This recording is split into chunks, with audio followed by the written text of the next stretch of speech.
I'm going to get us live on LinkedIn. We get to let the video play over there. That's why I'm looking over there. All right, we're live on LinkedIn. All right, everyone. Welcome once again to the Manufacturing Ecommerce Success Series. I'm your co-host, Damon Pistolka. Thanks for being here today. It is an awesome August Friday. I'm going to turn it over to Curt Anderson, my friend. I just want to make sure, before I do though, I want to make sure that everybody on LinkedIn, give us a shout out if you're listening to us there. Let us know where you're coming from.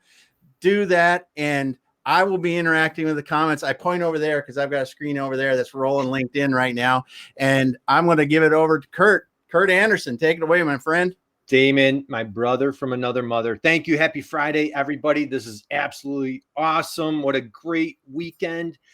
Man, I am thrilled. I've been looking forward to this program, Damon, for months and months. I want to introduce my dear friends. We brought two today.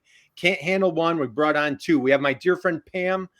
Pam, I think you're coming to us live from Texas. Is that correct? I am here from Houston, Texas, live. So happy Friday to you. And of course, Trish, dear friend, we go back COVID time. We go back years, but we connected in the spring through our dear friend, our mutual friend, Noah. Trish, thank you for putting this program together today. Oh, well, thank you for having us. I'm so excited to connect with everyone today. Guys, this is a great program. So we're going to dig deep. And this is, I've been looking forward to this, is we're talking going global. So how do you, as manufacturers, want to take their products global? And I know immediately we think, oh man, it's overwhelming. It's intimidating. I don't know where to turn. We have two experts on the stage here to kind of shed the light, lighten the load, and make it much easier to take our products abroad. Pam, do me a favor, share a little bit about your organization, your background, and I know you and I have a little Ohio background, a little Buckeye roots, if you will, but share a little bit about your background. You have a wealth of experience in international trade. You are a global trade expert. Share a little bit about your story, please. Sure. Well, Curt, as you know, when we first met, I said, I'm originally from Ohio. I'm down here in Texas. I met an Aggie on a blind date. So any Aggies on here, you know what happens. I've been down in Houston about 20 years, so I've learned a lot about the energy industry, which really touches everything. But coming from Ohio, I have such an interest in promoting manufacturing because I see that we have a lot of resources across the government that can really make a difference for companies that might be unaware that they're not in it alone. Right. And I know we're going to dig deep into everything that your agency, all these great resources that you have to provide. Trish, let's come your way a little bit. Talk a little bit about your background and what we're going to be talking about today.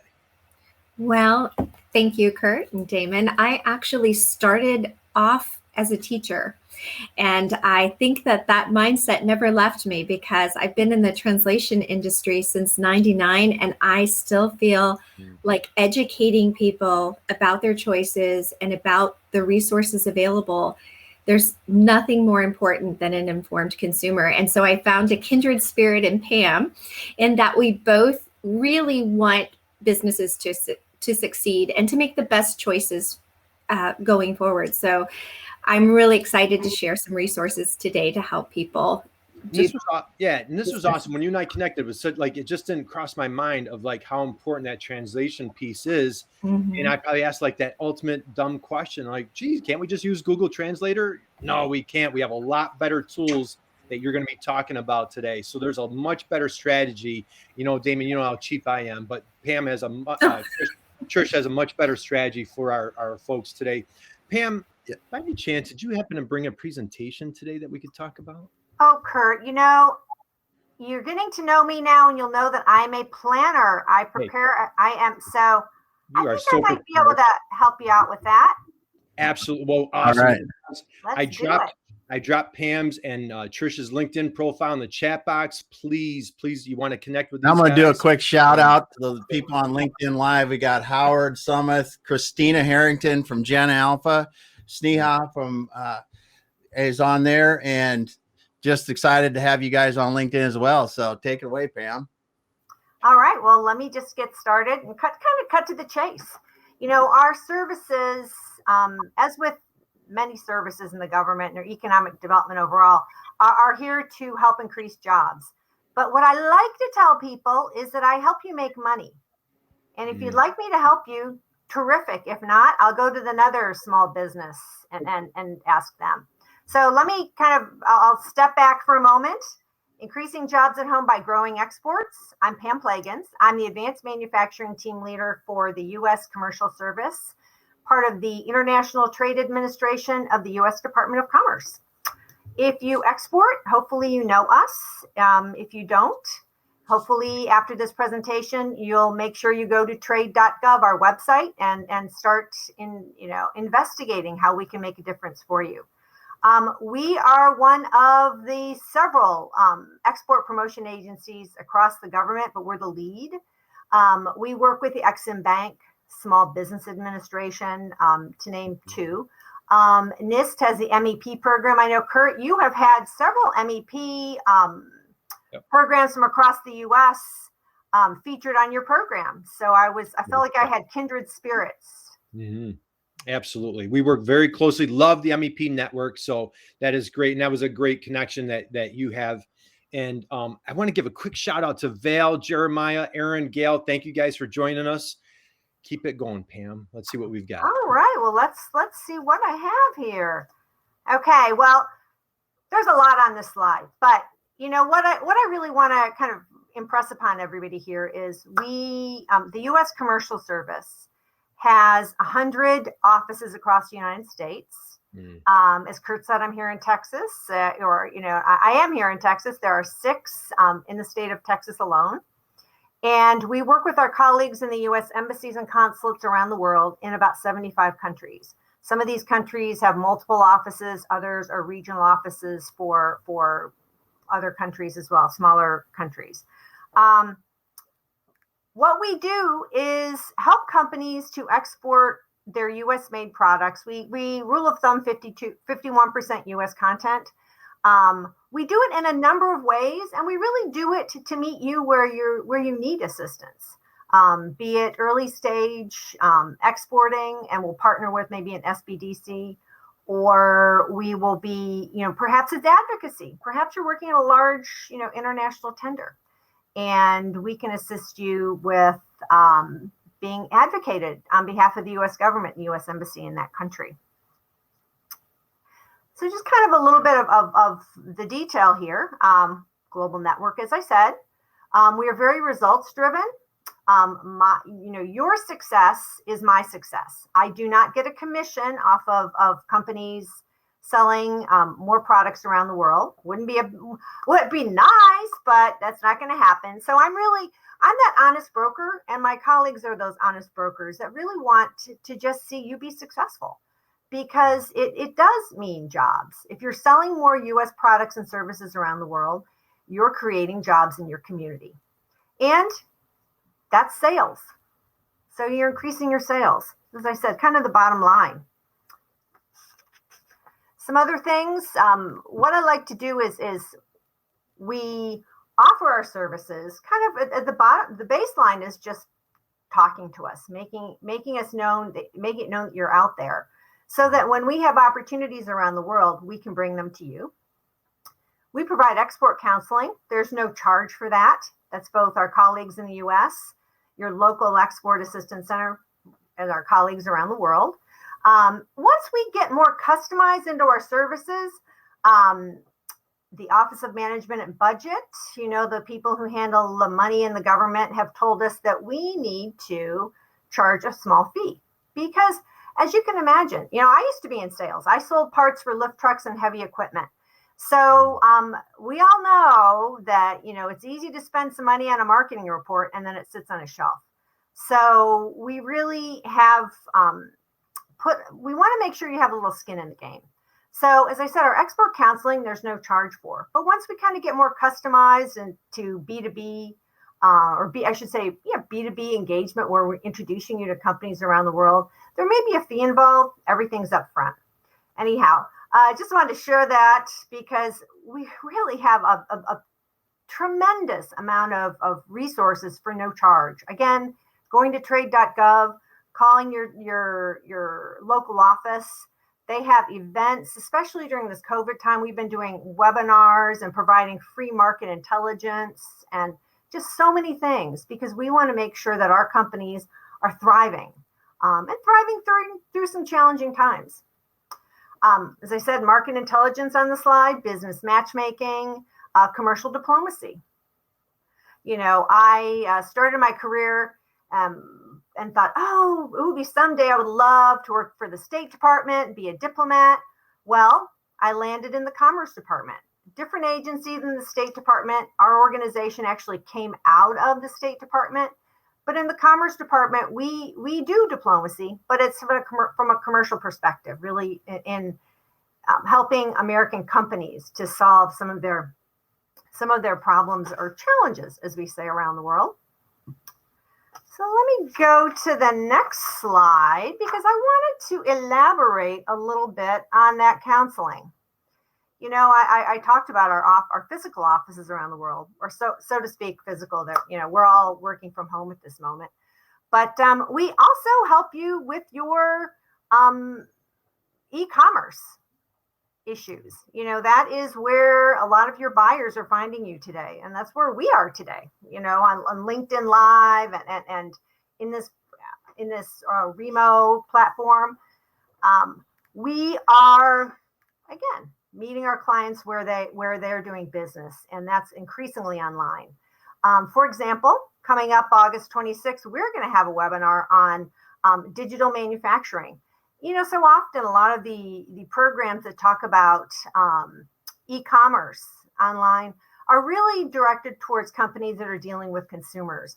And what our goal is to work with companies who are ramping up that are manufacturers that are ramping their sales presence online. Something to consider too is that connecting with us online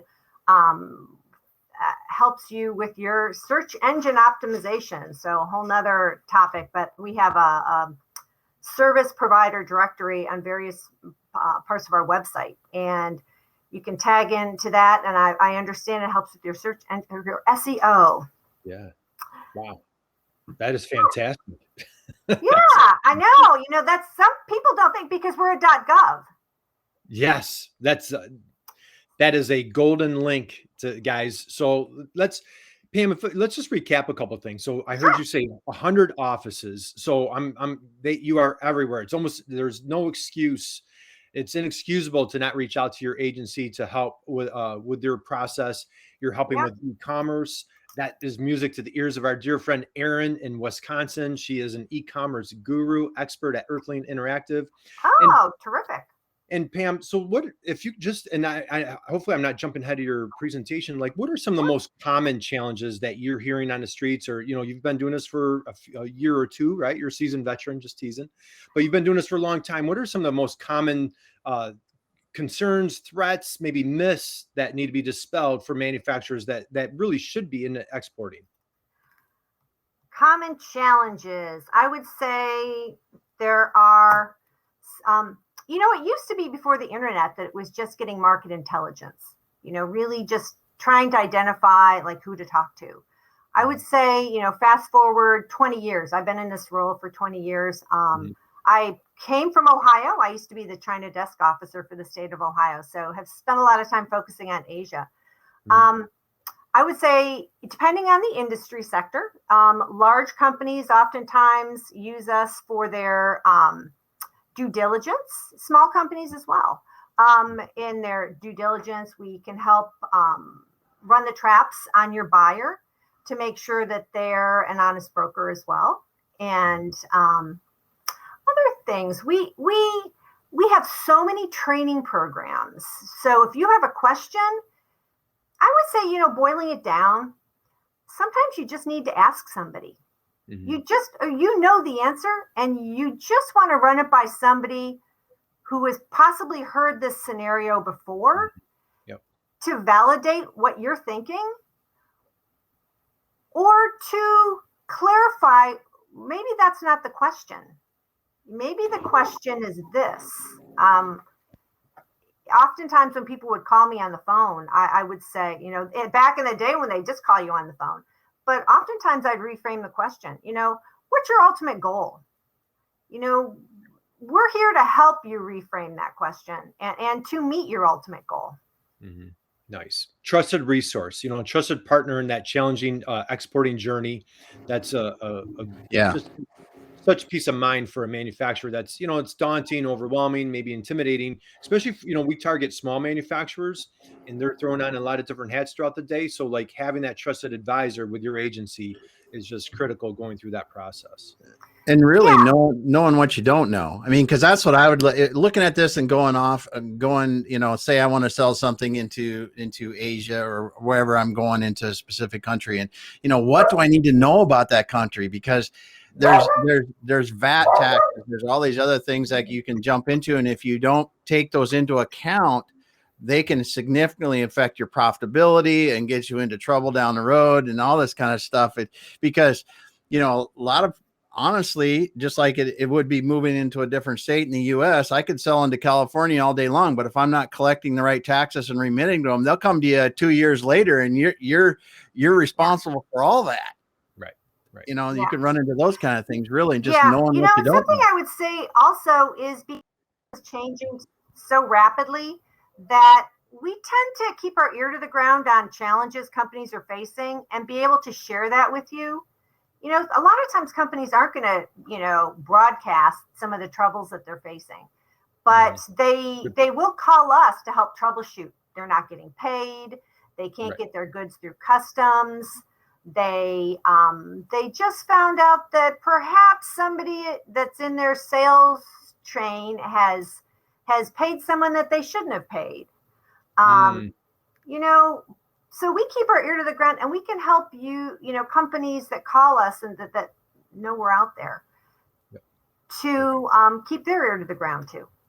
And everything you know, that actually reminds me to impress upon everybody. It's confidential.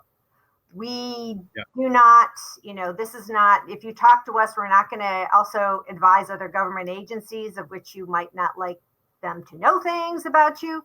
We can't even share data across our organization. I can't even tell you the attorneys that we have to talk to share data across the organization. So confidential, especially I know here in Texas, people like to keep things close to the vest. So I'm sure they do in other places as well. Yep. Excellent. All right. Well, you know what? I'm going to continue on, but happy to take questions throughout the process. I don't have too much more to say because I think my biggest message is that we're here and we're here with a focus on helping you with your results. I think towards the bottom right of this slide, we've created 4 jobs and safeguarded 8 jobs. We work with small businesses. This is a little bit of kind of the statistical. I know everybody looks at things differently, big picture, small picture. I know analytics are much more important these days, and we're really trying to be able to offer that to our clients as well. So here's a little snapshot of some of the stuff we do. Something I actually like to add, maybe not exactly relevant to this slide, but just generally speaking, we know you can't do business alone. I think everybody knows in 2021, you really need to take an approach that you are part of you're a collaborative organization, a solution provider, perhaps in some cases, but we don't do it alone either. We help you through partnerships with local economic development organizations, chambers of commerce. As I said, the Exim Bank, on financing, the Small Business Administration and their network of extensive resources, the MEP program, which has gotten a lot of exposure of late because of their supplier scouting program, and just for the basic resources that they provide, just invaluable. So we work with governors, we do trade missions, as I said, we meet you and your buyers kind of where we need to be to help you be successful. Yeah, we've got a question here from Gail in the comments on Remo there. How much do you encourage business development in Canada, or do you help people that want to do business in Canada? And that's such a great question. early in my career, I would go out and, in pre-COVID and do presentations. And I would always make the audience, I'm a very interactive kind of speaker. So I would say, okay, everybody, raise your hand who's currently exporting. Be an audience of maybe 50 small businesses. And invariably, no one, like, it would be crickets. And I'd be like, oh, come on. I said, okay, who's selling to Mexico and Canada? And let's say 25% of the room, maybe a half. I'm like, yeah, the hands come up. In case you haven't noticed, they're foreign countries.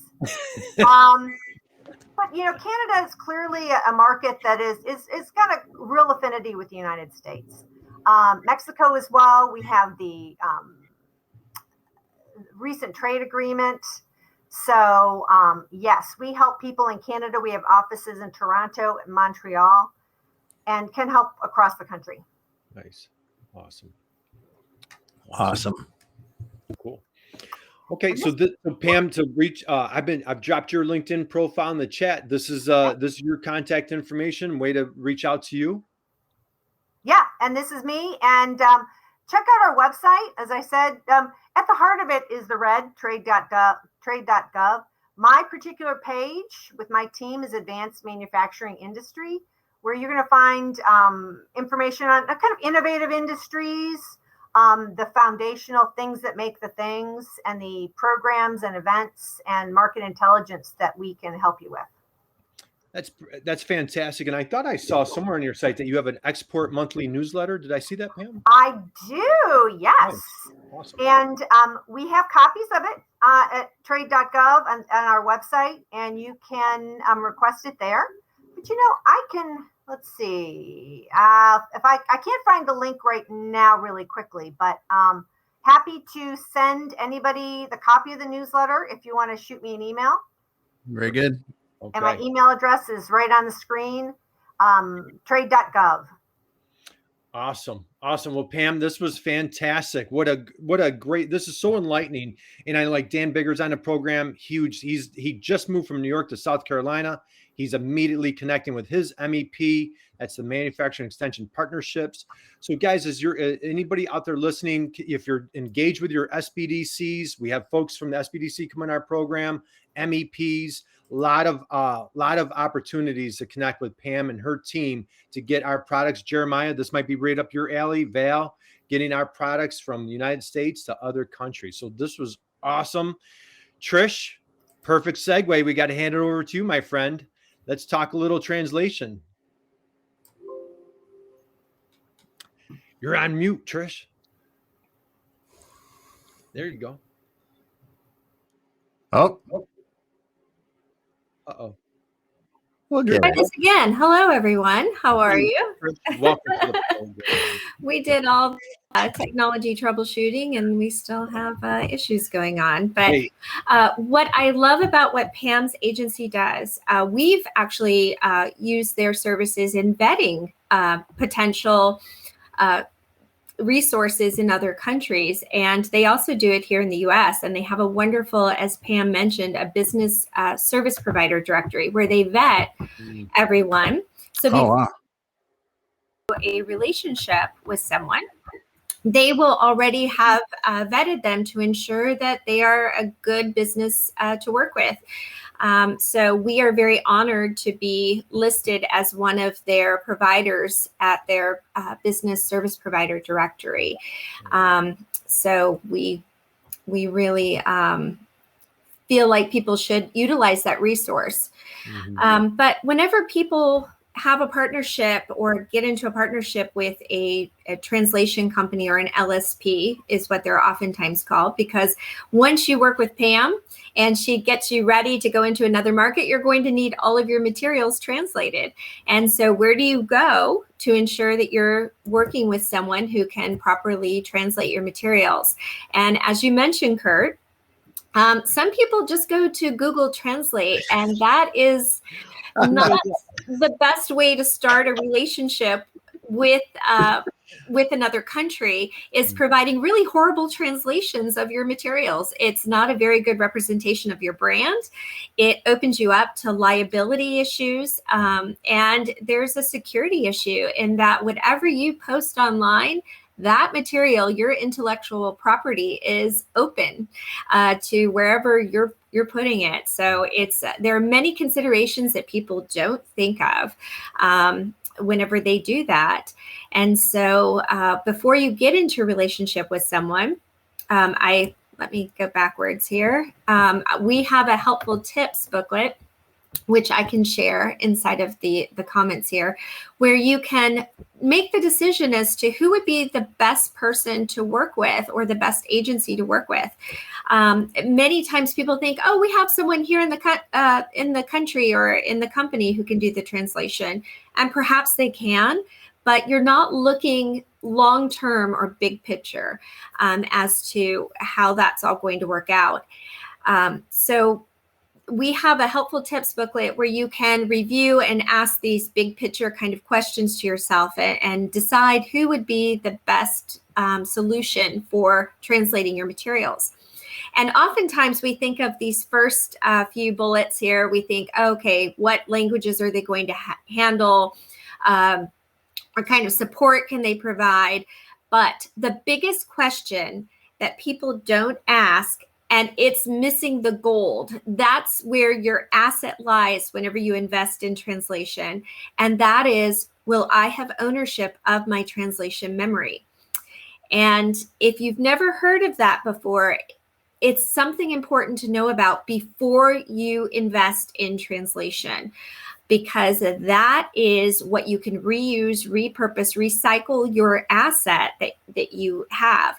Oftentimes people just care about how much is it going to cost me and how fast can you do it, which is very important, but there is much more to consider.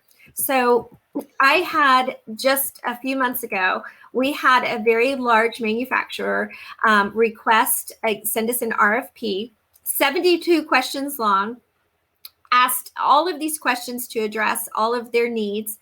And the one question they didn't ask out of those 72 questions was, will I have ownership of my translation memory? And I feel kind of like the Blues Brothers in that I feel like I'm on a mission from God to let people know how important it is to ask this question. And so it doesn't benefit my company for you to know this information. And that's why oftentimes translation partners don't share it, because it really doesn't benefit us. It benefits you to know about translation memory and have ownership of it. And you may be wondering, what the heck is translation memory? Why do I need to care about it? And what it is whenever professional translators work, they create this little suitcase of information. And that little suitcase of information is something that you want to have ownership of. Yes, you'll have the end product, you'll have your manual, you'll have your website, you'll have whatever it is. But behind the scenes, behind the curtain, there is an asset that you don't know about. And it really is the best kept secret. And some people know about it, but some people don't. And that is my goal, is to make sure everyone knows about it, because that's how you can save the most money. You can get to market faster. You can have consistency. It really is the gold that's hidden whenever you translate something. We have a little video to explain what it is if you're more of a visual learner. But what it is it's the behind the scenes asset that you can leverage. I'm not sure if you've ever had a quote before from a translation provider, but how they break out the cost is they evaluate the words based on the repetitions. That tool, that CAT tool that creates the translation memory, it is going to evaluate based on percentages, matches. So you can see here in this window an example of new words and then the matches. And you can see instead of paying 20 cents per word, you can pay 6 cents per word. So if you have control of your translation memory and you can pick it up and you can move it all over the place, wherever you need to go, or send it out for your 3 quotes or whatever it might be, you're going to get the best of all worlds whenever it comes to translation. So you might be wondering, is it worth it to even ask about this? Like, I don't really care. It's like something behind the curtain. Let translators do whatever they do. I don't really care as long as my manual is translated, or my marketing material, or my website, my training, whatever it is. This is a client who just last month, they sent to us a quote request, and we evaluated it, and it was going to be $31,000. She just happened to mention to me in passing that the reason why they were going to approve this quote and move forward with us is because her current provider didn't have the resources and the bandwidth to be able to deliver this on time. So she was going to have to pay a larger agency to do the work. And I said, well, are you happy with who did your translation? And she said, yes, I'm very happy with the work that they did. And I said, well, ask for the translation memory. And she's like, what is that? I don't even know what it is. And I said, just ask her and see if you can get it. She got the translation memory, sent it to us. We redid the figures. We ran the numbers again. And instead of paying $31,000, she paid $9,000 plus lost over 10 days. Her turnaround time was cut down over 10 days, all because she asked for that little suitcase of information. Nice. So there's a lot of power in that. So whenever you pay for translation, or you invest in translation, you always want to own the translation memory. You need to ask up front, just like in non-disclosure, you need to ask up front, will I have ownership of the translation memory? And these are just some other helpful tips. I don't want to bore everyone with all of this. Like I said, I'm kind of like the Blues Brothers. I get a little excited. It's my mission from God to educate people about the importance of this asset. But it's never too late. So if you have paid for translation in the past, ask that translator for your translation memory. As long as it's a quality translation memory, you can use that you can ride that thing and reuse and repurpose. It gives you the same consistency with your terms. It allows people to work faster, and it saves you a lot of money. So that's my little gold nugget to share with you this Friday. Man, that was wow. Drop the mic. Drop the mic on both. That was fantastic. Oh, great. So I love you know what's funny, Trish? I was just going to say, as you were talking about translation, I'm like, one of my favorite Bill Murray movies, Lost in Translation. Then you just dropped the bomb with the Blues Brothers. I love it. So that translation memory, I didn't know that. Damon, I had no idea. I don't know if anybody knew that. So John, our friend in New Jersey, we may have to give the member of our team that speaks 7 languages a break based on this intel. So that was fantastic. And the accuracy of your translator that you had as you were talking, that was very impressive too. That was the transcriber. So Trish, what are some, so you talked about the memory is that's huge, that asset. What are some other myths or some other challenges that you're seeing with your clients? You've been doing this for a long time. What are some other challenges that you want to invite manufacturers to think about differently as they're trying to go global with their business? One of the largest challenges, I believe, is just the lack of communication between different departments. Mm-hmm. So if departments would share information and resources between each other, the company would go so much further. Even with the translation effort, you might have the marketing department requesting Spanish for Latin America, and then technical publications requesting Spanish for Europe. And they're not even speaking the same dialect of Spanish with their materials. So it's important to have a company-wide established, this is our target market. And whenever we request a language, this is what we need to request. These are our vetted resources. Please don't just go out and go to Google Translate or to whatever it may be. These are our vetted resources. Please use them for the work, because if you have a set of vetted resources for people to use and you provide them, you share the translation memory, you could price it out with 3 different providers and give them all the same translation memory. Say, here's the most current translation memory. I'm going to share it here, wherever it may be secure for you to share it company-wide. And just the lack of communication. There's so many different silos going on. And if they just did a better job of sharing the resources and the process and getting everything all together, that's just the RFP that I showed you. The manufacturer was trying to do that. They were trying to get everybody all together. But the problem was that they didn't grab the ownership of what would be important for everyone to use. Mm-hmm. So I guess just that's sorry to rattle on, but that's probably the biggest. No, it's great. This is so good. Yeah. Oh yeah. You guys are amazing. Man, we could go on and on. I'm not even sure where to start. I don't know if Chris Harrington's still with us. My dear friend Aaron, we're super e-commerce, fanatics, and we're huge on configurators, which landing on a website, allowing a potential customer to come on your website and purchase products. Damon, just think how powerful these tools and resources are by having that translation, where now we can convert language, metric, measurement, so on and so forth, and get ahead of the curve.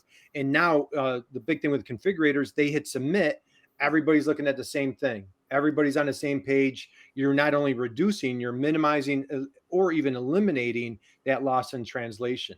Well, so if you want to go ahead, Damon. I gotta believe the words the translation memory is crazy how critical that is, because if I'm generating marketing materials that are describing our product with a certain word in a certain dialect, if you don't use that then in the instructions for that material or the actual advertising or whatever it is, I can see how that gets way off, because you can say something in your marketing and it's not even close because of the dialect that you used in your instruction manual or something like that, and get this thing.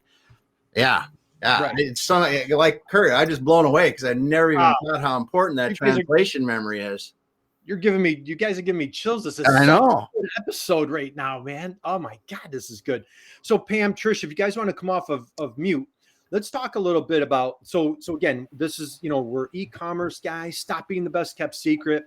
I'll start with Pam. Pam, are there things, resources, tools that our manufacturers could put on their website, or say like Aaron or Chris Harrington as their e-commerce providers? Are there things that they should be focusing on from your organization, some free tools or resources that they could apply on their website that would help, say, a foreign buyer lands on the website? Is there anything that they should be taking advantage of there that you can think of?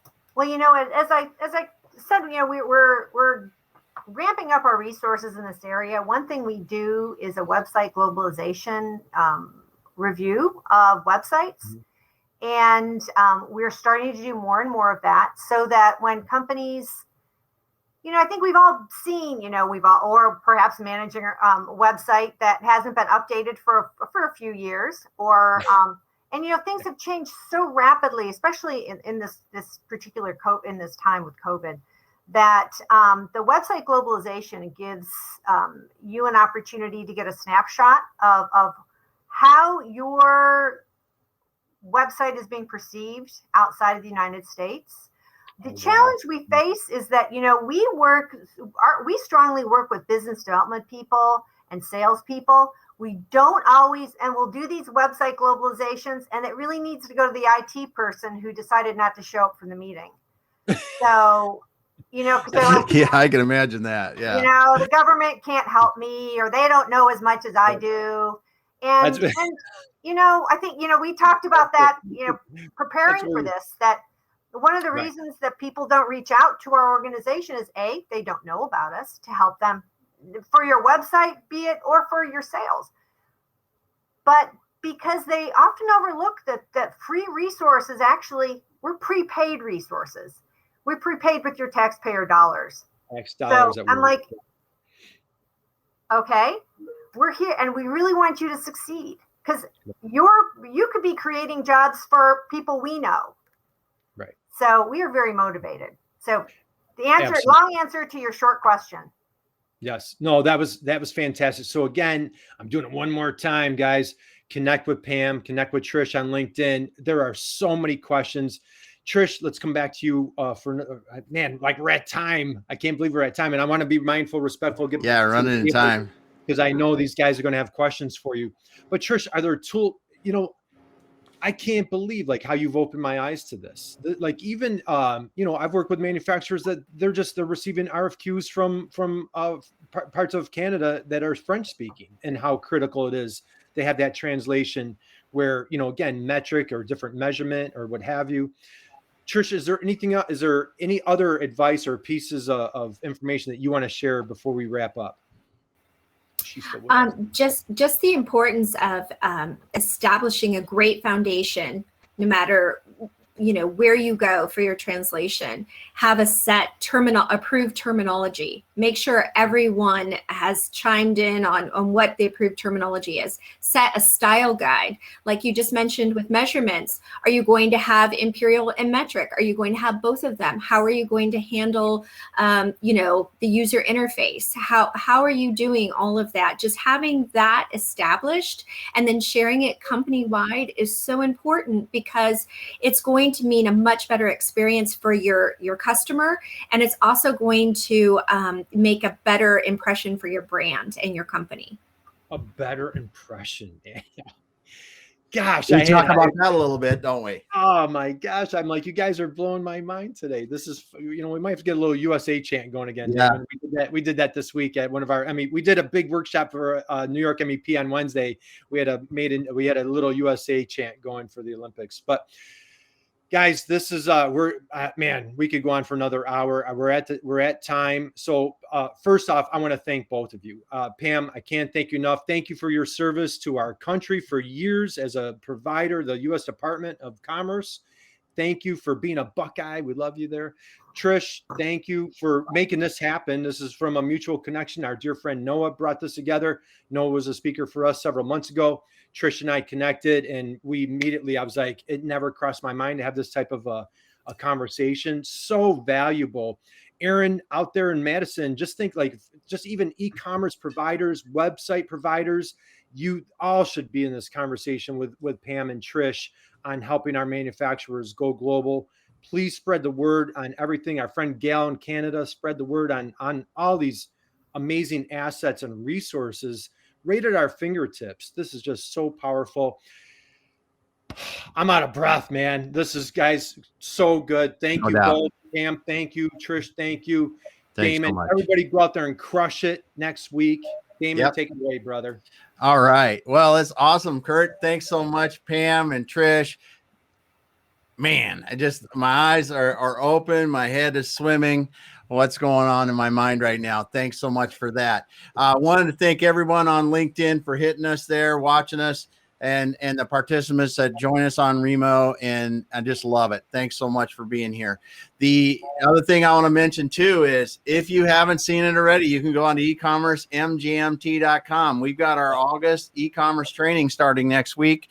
So that's going to be on Tuesday at 3 p.m. Eastern time on Tuesday and Thursday. Check it out there. If you got any questions about that, you can ask Curt or myself.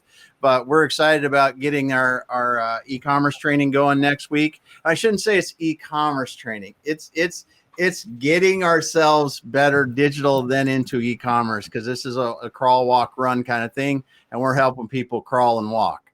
So thanks so much, everyone. We're going to drop back so we can topic the tables now. Awesome. Happy Friday. Go digital and